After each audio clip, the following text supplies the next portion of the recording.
Thank you to all of you for coming out tonight, despite the clouds. So tonight I'm going to tell you about gamma-ray burst. And as I've said here, these are the biggest explosions since the Big Bang itself. I love gamma-ray bursts. Okay, I've been studying them for about a decade now. And I find them fascinating for several reasons. First, as David mentioned, they're the biggest explosions since the Big Bang. I'm a guy, I like explosions. So that's the first reason. Second, they represent a lot of the extreme objects in astrophysics. The most massive stars in the universe, neutron stars, the birth of black holes is marked by these gamma-ray burst explosions, as we'll discover tonight. They also push astronomy itself to the limits. So in a lot of astronomy, we look at objects that have been there for billions of years and will continue to be there for billions of years more. Gamma-ray bursts last for only a few seconds, up to a few hours. And so when we study them as astronomers, we have to be very quick, right? Otherwise we miss it and we have to wait for the next one.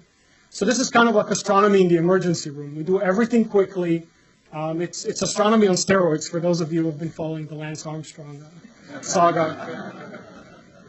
And finally, I find them fascinating because I think that they represent serendipity in science. Nobody has ever predicted gamma-ray bursts. They were discovered completely by accident. And that set off a chase that has been going on for about 40 years now, involving hundreds of people around the world. And so tonight I want to take you along on this chase, tell you a little bit about the history and where we're going with the study of gamma-ray bursts. Now, if none of this convinces you that gamma-ray bursts are interesting, you should just look at some of the pictures like this. Gamma rays of doom, why you should worry about merging neutron stars. Or a gamma-ray burst frying the Earth.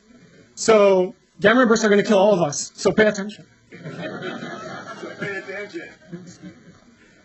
Okay, so let's start at the beginning. What are gamma rays? Okay, so this is the electromagnetic spectrum, simplified. And this is the visible part of the spectrum that we see with our eyes. At longer wavelengths, we have radio waves, infrared. As we go to shorter and shorter wavelengths, we see the ultraviolet part of the spectrum, the X-rays, and then the most extreme form of light, gamma rays. Okay, so gamma rays are the most energetic form of light. They have the shortest wavelengths, about the size of an atomic nucleus, very short wavelength. And what's important for our story of studying gamma-ray bursts is that gamma rays cannot penetrate the Earth's atmosphere. So that means that as we sit here tonight, the atmosphere is shielding us from gamma rays coming from outer space. It also means that the atmosphere is blocking our ability to see gamma rays from outer space. Okay. So the story of gamma-ray bursts actually ties to the beginnings of us launching satellites into space. And like a lot of fascinating stories, it starts in the middle of the Cold War, at the height of the Cold War. The US and the Soviet Unions have been undertaking these nuclear explosions for many years. And in the early 1960s, they decided to sign the Limited Nuclear Test Ban Treaty. And the important part of the treaty for us reads that it is meant to prohibit, prevent, and not to carry out any nuclear weapon tests in the atmosphere beyond its limit, including outer space. Okay.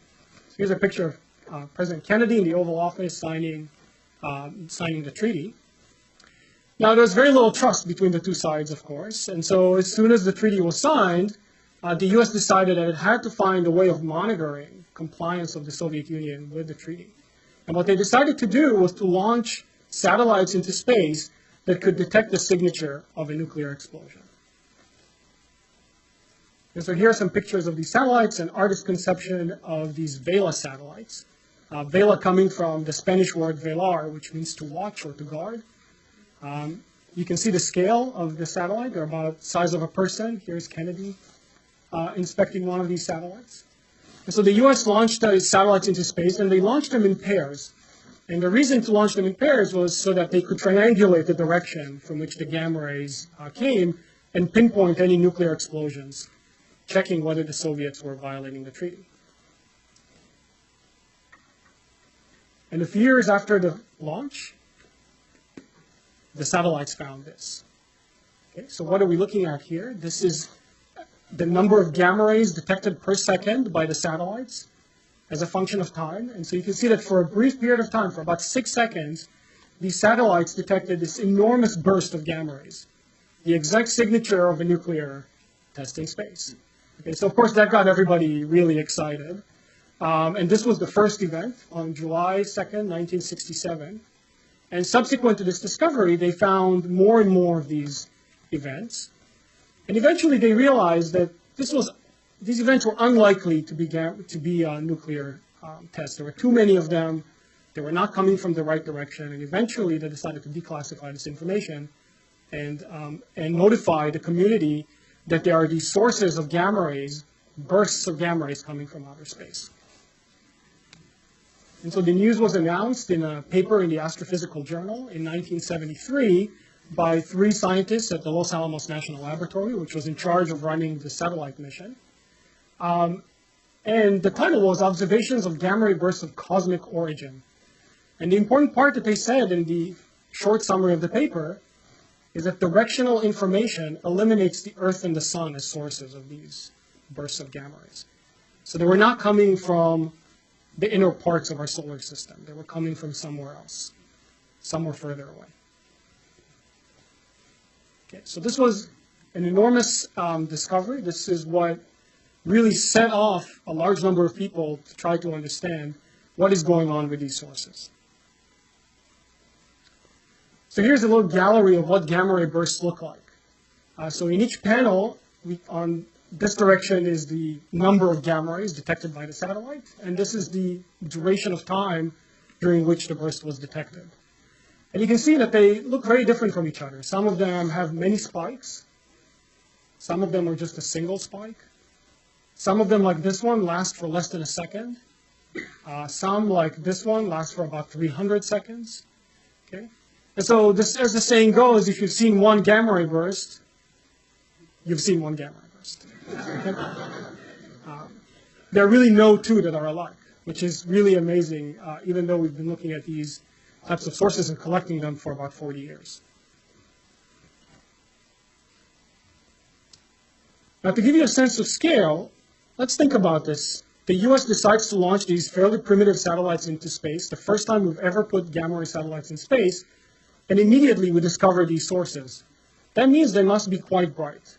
Okay, but how bright are they? So here's a map of the sky in gamma rays. If our eyes were sensitive to gamma rays and the atmosphere did not block them, this is what we would see. So here down the middle of the map is our Milky Way galaxy.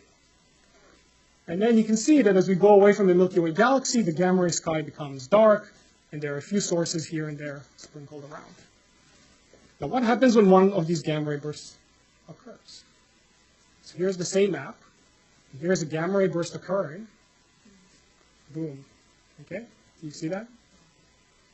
For a few seconds, just a few seconds, briefly, it outshines the entire universe in gamma rays. Okay? Just to set the scale. It becomes brighter than anything else in the sky. The Milky Way galaxy, any source that we know of, just for these brief few seconds. And that's the reason that even with very simple satellites, these objects immediately popped up and were discovered. Now, in fact, they do have an impact on Earth, too. Some of these gamma ray bursts are so bright that the number of gamma rays hitting our atmosphere actually produce what's called an ionospheric disturbance. So here's a measurement of the ionosphere, of the Earth's ionosphere. And you can see that here there was a gamma ray burst. Here is the gamma ray burst.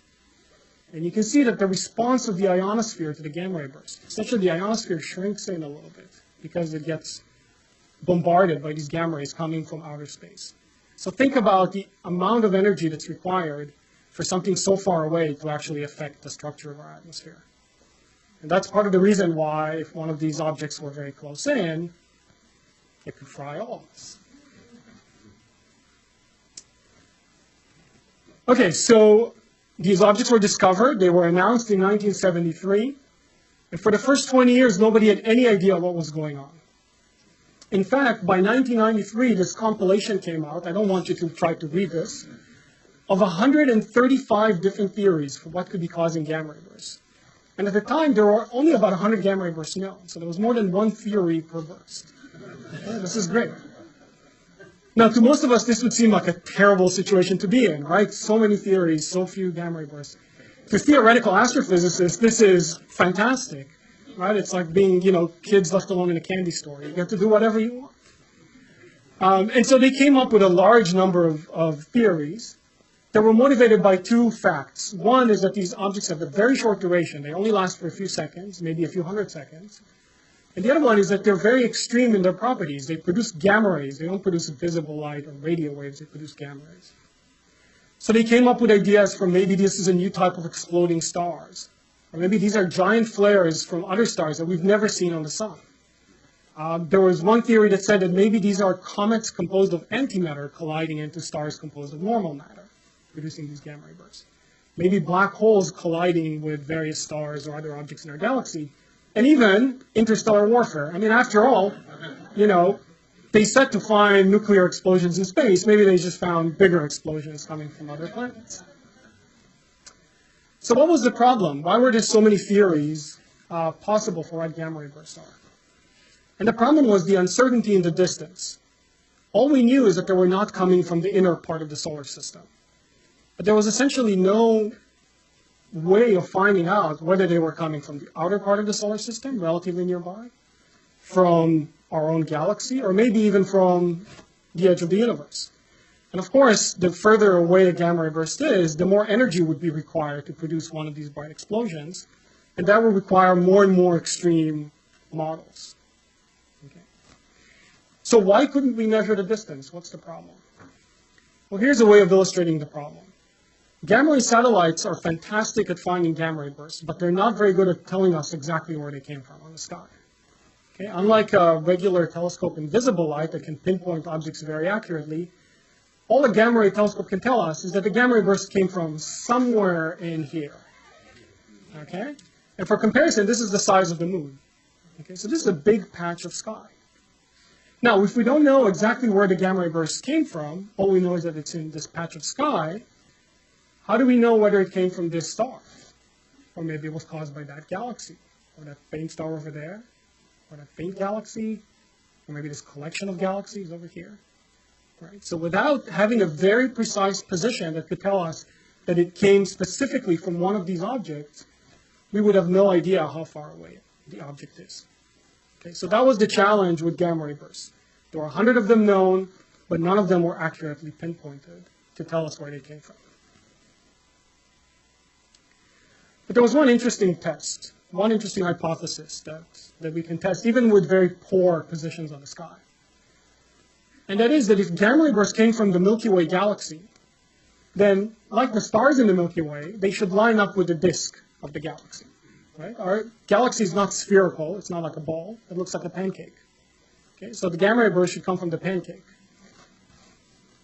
So that means that if we looked at gamma ray bursts in the sky and plotted their positions, they should look something like this. They should be concentrated along the disk of the Milky Way galaxy. So at the very least, even if we can't say specifically which objects caused them, if we could just measure the locations of a large number of gamma ray bursts in the sky, we can see if they come from the Milky Way galaxy or from outside of the Milky Way. That would be the first test. And so in 1991, NASA launched the Compton Gamma Ray Observatory. This was the second of NASA's great observatories to be launched. The first one was the Hubble Space Telescope. And one of the main missions of the Compton Gamma Ray Observatory was to find hundreds and thousands of gamma ray bursts and provide a map on the sky of where they came from. And so it had these detectors here on the corners of the satellite that were designed to detect gamma ray bursts. And it did so for about 10 years until it was deorbited. So what I'm going to show you is a map of what they found. So how many people think that map will show the gamma ray bursts lined up with the disk of the Milky Way? No one. Wow, you're smart. Okay. So here's the map of gamma ray bursts in the sky. Okay. So this is where we would expect them to line up if they came from the Milky Way, just here along the middle. And as you can see, they're uniformly distributed everywhere in the sky. Okay? They do not have a preferred location from which they come, suggesting that they're probably not coming from our own Milky Way galaxy. So this didn't convince everybody. And in 1995, the American Astronomical Society decided to organize a great debate to commemorate the 1920 great debate between Shapley and Curtis, Shapley over here, Curtis over here, who debated the scale of the universe. At the time, in 1920, the mystery was whether the nebulae that Hubble discovered were part of our Milky Way galaxy, or what were called back then island universes, their own independent galaxies. And so Shapley argued that they were part of the Milky Way galaxy, and Curtis argued that they were island universes. Curtis was wrong. Shapley became the director of the Harvard Observatory.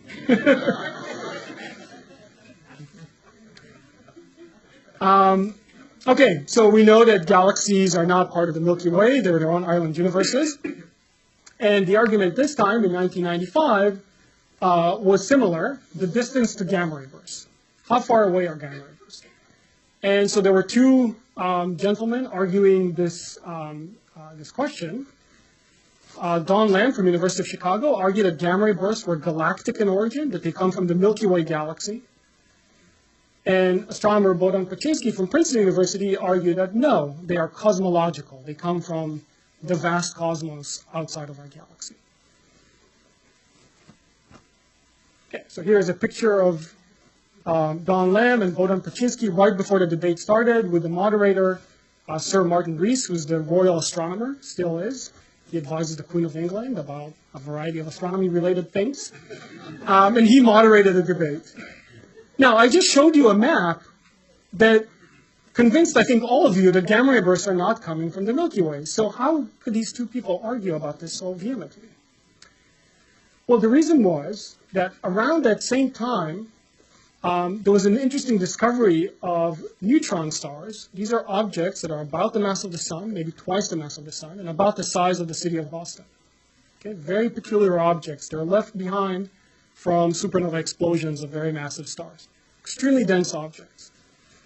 So around that time it was discovered that some of these neutron stars are traveling at hundreds of kilometers per second, zooming out of the Milky Way galaxy at very fast velocities, and populating the halo of the galaxy. Okay? Now you can imagine that if hundreds or thousands of these objects are streaming out of the Milky Way, and they had something to do with gamma ray bursts, they might produce a distribution on the sky that looks to be spherical, even though they are part of the Milky Way galaxy. Okay? And that was the argument that Don Lamb made. He said, that's fine, the Milky Way is over here, but the gamma ray bursts are coming from these high-velocity neutron stars, which are everywhere around us on the sky, even though they're part of the Milky Way. And at the end of the debate, there was a vote, and the vote was 50-50. Okay? No consensus was reached. This was in 1995. So NASA spent a lot of money to make this beautiful map, and still the astronomers were not convinced. Now, one thing that was clear to Paczynski, which he proposed in the debate, is that if he was correct, and gamma ray bursts indeed come from these very vast cosmological distances out in the universe, that means that the amount of energy released in these bursts is enormous, more than anything else we know, any other type of explosion. And so that means that maybe the gamma ray burst itself shines very brilliantly in gamma rays for a few seconds, but there should be something left behind. Just like when we burn a fire, initially we have these beautiful flames, and then we have these smoldering embers that can shine at lower temperatures, redder light for much longer. He predicted that something similar would happen with gamma ray bursts. That following the very bright burst of gamma rays that only lasts a few seconds, there would still be emission coming from these objects that he called the afterglow. And the afterglow would last, instead of a few seconds, maybe a few hours. Maybe, if we're lucky, a few days. Okay? But the other thing that's important about the afterglow is that it would not shine in gamma rays. It would shine in visible light and in radio waves, which means that if we could capture this afterglow, we could pinpoint the positions of gamma ray bursts very accurately and finally be able to tell definitively what kind of objects they're associated with. Okay, so that was the proposal. And this is essentially what we do and what we have been doing for the past 15 years or so to actually pinpoint gamma ray bursts and try to understand this mystery. So let me show you how we do it, actually. So I've been running this program here at Harvard called the Harvard GRB Program to study gamma ray bursts. So we have these satellites in space that detect gamma rays. And as soon as they detect gamma ray bursts, these satellites are much more modern than the ones from the Cold War. They let us know about it right away. So we get an alert on our iPhone. So here's my iPhone. I never go anywhere without it. This is not an advertisement for Apple. You can also get it on your Android phone. But we get the alert within about 60 seconds of when the gamma ray burst was detected by the satellite.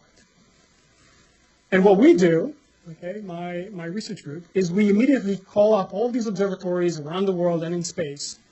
We ask them to stop everything they're doing, point the telescope in the direction of the gamma ray burst, and try to catch this afterglow before it vanishes. Okay? And this happens about twice a week. Okay? And of course, we have to respond very quickly. And some of my students and postdoctoral fellows are in the room. They can tell you that even though it happens twice a week, it always seems to be on Friday night or Saturday. Okay? But this is the fun part that I was alluding to. This is why gamma ray bursts are very different from other objects.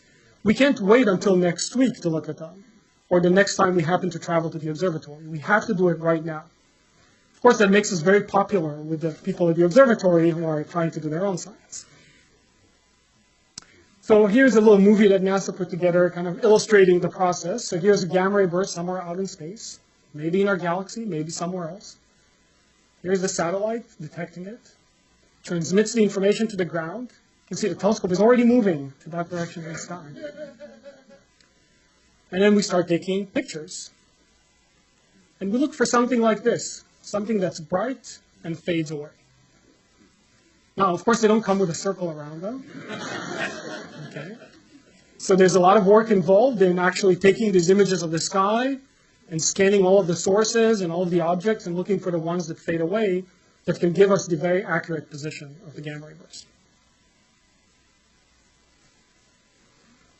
So this process succeeded finally after the launch of a satellite, a Dutch-Italian satellite called BeppoSAX in 1996.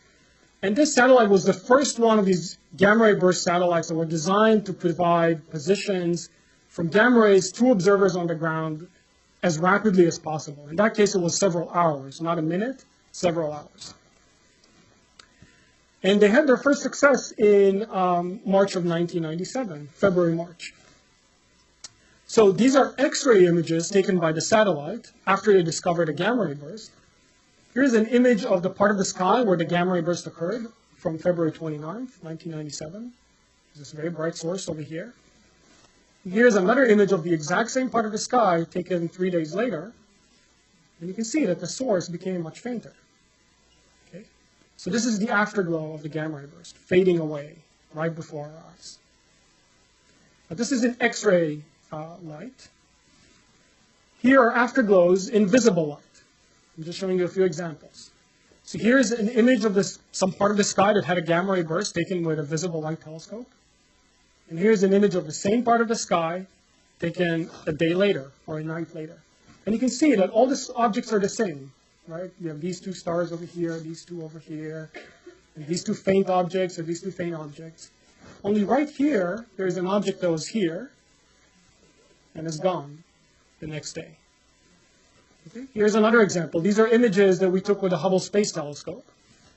So here is a gamma ray burst afterglow, and here is several days later. It's gone. Okay. So these afterglows really exist. And as you can see, they provide very accurate positions. They can tell us exactly where the gamma ray burst came from. Not just some random big part of the sky, but a very precise position. Now, we're excited in particular about the visible light, because the visible light from the gamma ray burst, from this afterglow, doesn't tell us just the position. It can provide another very important piece of information, which is the distance. Okay, so how do we do that? Well, how many of you have heard of the concept of redshift? Almost everyone. Great. Okay, so redshifting or blue shifting of light is very similar to when we stand next to train tracks and we hear a train coming towards us. The pitch gets high, it moves away from us, the pitch gets low. So an object that moves away from us in the universe has its light redshifted, it becomes redder. An object that's moving towards us has its light blue shifted. It becomes bluer. Now, why am I telling you this? The fact is that the universe is expanding, right? Just like a balloon. And so objects that are far away from us are expanding away from us at a faster velocity and therefore have a bigger redshift than objects that are close to us. And so if we can measure the redshift, the amount of redshifting of light from objects in the sky, we can tell how far away they are. And the way we measure the redshift is by looking at a spectrum of the visible light. So that's the reason we want to study the visible afterglow in particular. So here's an example of the spectrum of the visible light from a gamma ray burst afterglow that we observed several years ago. It looks like a complete mess, right? You say, well, what are all of these lines and these things? Well, this is actually the specific fingerprints of different kinds of atoms in the environment of the gamma ray burst. And so some of these lines corresponds to silicon or iron or hydrogen or carbon or aluminum. And if we can identify exactly what line corresponds to what element, we can then measure how much it's redshifted compared to its expected wavelength. And that tells us the distance to the gamma ray burst. Okay? So this gamma ray burst is very far away, 12.1 billion light years away. Okay? So this object is not in the Milky Way. Okay? It is, in fact, so far away that it exploded only about 1 billion years after the Big Bang. Okay? And so that was the first solution to, or first part of the solution to the mystery of gamma ray bursts. By finding their afterglows in a painstaking process of pointing telescopes rapidly all over the sky, and then finding a source that fades away and measuring its spectrum before it's gone, we can finally answer the question of how far gamma ray bursts are, and they are extremely far away. Now, because they're so far away, that also means that they're extremely energetic. Okay? Otherwise, we would not be able to see them from these distances. How much energy is produced by a gamma ray burst? Well, it's the equivalent of taking the sun, right? Everybody knows E equals mc squared, right? If we take the sun and convert all of it into pure energy in a single second, that's a gamma ray burst. Okay? So this is an enormous scale of energy. It is, in fact, why gamma ray bursts momentarily outshine the entire universe in gamma rays, because this is just an enormous resource of energy. And in the visible light, why they outshine entire galaxies, just for this brief period of a few hours. Now, we really know of only one process that could produce that much energy in such a brief period of time, and that is to produce a new black hole. And to have that black hole accrete material, suck material into it, and produce these jets of radiation that appear to us as a burst of gamma rays. And this is what we think is happening at the heart of every gamma ray burst.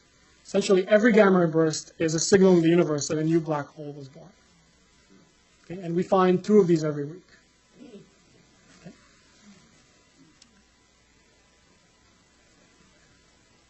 Okay, so far I've talked about gamma ray bursts as if there's just one type of object. It turns out that there are actually 2 kinds of gamma ray bursts. So here are 2 examples. Here's a gamma ray burst that lasts about 30 seconds. And here's one that lasts only a fraction of a second. Now, if we take all of our gamma ray bursts, and they all look very different from each other, but we ask a very simple question, just how long do they last? Okay? We don't know exactly, we don't care what they look like, just how long they last. Then we can make a distribution of how long these gamma ray bursts last, and the shortest ones only last for about 10 milliseconds. Okay? Just a brief period of time, an entire sun was converted to energy, a black hole was formed. Some of them last a few hundred seconds. Okay? So some of them are much longer. But if you look at this, you can see that there are actually 2 groupings of gamma ray bursts. There are ones that are longer, that last maybe about a minute on average, and ones that are shorter, that last about half a second on average. And astronomers, one thing you need to know about astronomers, we're very imaginative with names. So we call these ones the long gamma ray bursts. These ones the short gamma ray bursts. Okay, so we have these 2 types of gamma ray bursts that suggest that perhaps there are 2 types of objects that are producing these gamma ray bursts.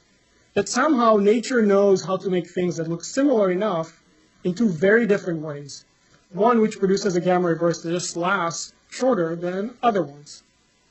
Okay? So far I've told you how much energy these gamma ray bursts produce, and that they come from the far reaches of the universe, but I haven't actually told you what kind of objects produce gamma ray bursts. So that's what I want to touch on next. So from this list of 135 models, we've eliminated interstellar warfare. Okay. We've eliminated all models that predicted that gamma ray bursts come from the Milky Way. And we are essentially left with two classes of explanations, given the enormous amount of energy that's required. One is that gamma ray bursts are produced by the death of the most massive stars in the universe. Okay. These stars weigh as much as 100 or 200 times the mass of the sun. They have a very short lifetime. The sun's lifetime is about 10 billion years. The more massive a star is, the shorter its life. So these stars only last for a few million years. Okay, they're kind of like the rock stars of the universe. They burn fast and they die young. And they produce these enormous explosions. So here's a computer simulation of what happens when one of these stars dies. And here's a NASA illustration of the same process. And so what we think is happening is that the star eventually runs out of fuel. It burns all of its fuel. And it is so massive that it can no longer support itself against its own gravity. And it collapses and produces a black hole at the center. And then the black hole powers these jets of material that penetrate out of the collapsing star and produce a burst of gamma rays. Okay? So this is a computer simulation showing that this process actually works on a computer. Okay? Here's the illustration showing the same thing. You can see the star collapsing on itself. The black hole is somewhere here in the center. The star is still collapsing. And it produces these jets of gamma rays, and eventually the star is gone, and all that's left behind is a new black hole. So that is one explanation, very popular. And that happens in a few seconds, yes. Here's another possible, very popular explanation, and which is the merger of two of these neutron stars that I mentioned earlier. Now, these neutron stars, like I said, they're about 1 to 2 times the mass of the sun in mass. They're about the size of the city of Boston or New York or your favorite city. They're extremely dense, and some of them are born in pairs. So they start with a system that initially was 2 very massive stars. Each one exploded as a supernova and left behind a neutron star. And over time, these neutron stars can spiral in, get closer and closer to each other until they collide and shred each other apart. So this is exactly what's shown here. This is, again, a computer simulation showing how 2 neutron stars merge together to form a black hole that will then suck in all of this material around and produce the jet of gamma rays. And here's, again, the nice NASA illustration showing the 2 neutron stars spiraling faster and faster together until they merge and produce a burst of gamma rays. Okay. So these are 2 models that people are very enamored with in the community of gamma ray bursts. They give rise to black holes. They can produce an enormous amount of energy. And most importantly, we know that these types of objects actually exist. We see them in the Milky Way. So how could we tell apart which model is correct? Well, we can look at where these objects are coming from inside their galaxies. They happen in galaxies very far away, but we can use telescopes like the Hubble to zoom in and peer at where these objects come from. And these models make predictions that, for example, if gamma ray bursts come from these very massive stars, and these very massive stars only last for a few million years, we should see them exploding essentially where they were born. Right? They haven't even had time to leave the cradle before they explode. And so we should see them in places like these, in star nurseries where stars are born. Okay, so here's a picture of a spiral galaxy. This is what the Milky Way would look like if we looked at it from the top. And these spiral arms, you can see they're lined up with these very bright knots of emission. These are all star nurseries. Okay? All of these places are places where new stars are born. They're lined up with the spiral arms of these galaxies. So if gamma ray bursts come from these star nurseries, we should see them lining up with spiral arms as well. Okay, so here's a Hubble image of a galaxy that had one of these long gamma ray bursts occur in it. And you can see the spiral arms of these galaxies, right? Over here. And this is the location of the gamma ray burst. You can see it's right up on the spiral arm. Okay? Exactly where we expect these star nurseries to be located. Another place in the universe where a lot of young stars are born is in places where two galaxies merge together. These are the famous antennae galaxies. These are two galaxies that came in and are now in the process of merging into a single galaxy. And if we look at this region, this entire region over here where the collision is taking place is full of these knots of very bright emission that are the locations of the birth of new stars. So again, if gamma ray bursts were the result of these massive stars, we'd expect to see them in galaxies that look like this, like a train wreck, essentially, right? Okay, so here are some more Hubble images of galaxies that had long gamma ray bursts in them. You can see this one is clearly a train wreck, and here as well. Here's another one. You can see these two galaxies are coming in and merging together, and this is where the gamma ray burst occurred, at the place where these two galaxies are colliding. Okay, so what this is telling us is that these long gamma ray bursts do seem to come from the death of these very massive stars. Okay, they come from the places where the massive stars are. Now, what about the other model, the mergers of neutron stars? Well, these kind of objects we expect to find in very different environments. This process of two neutron stars being born and then slowly spiraling until they merge together to form a black hole takes billions of years, not a few million years. And so by that time, after a few billion years have passed, these galaxies are no longer forming young stars, and they would look like this, just like boring, dead, elliptical galaxies. Okay? They're not as pretty as the spiral galaxies. They're very simple. They're mainly composed of very old stars. And that's what we'd expect to find our neutron star, binaries coming in together, merging, and forming the short gamma ray burst, perhaps. And in fact, this is what we find. These are images of the galaxies that produce short gamma ray bursts.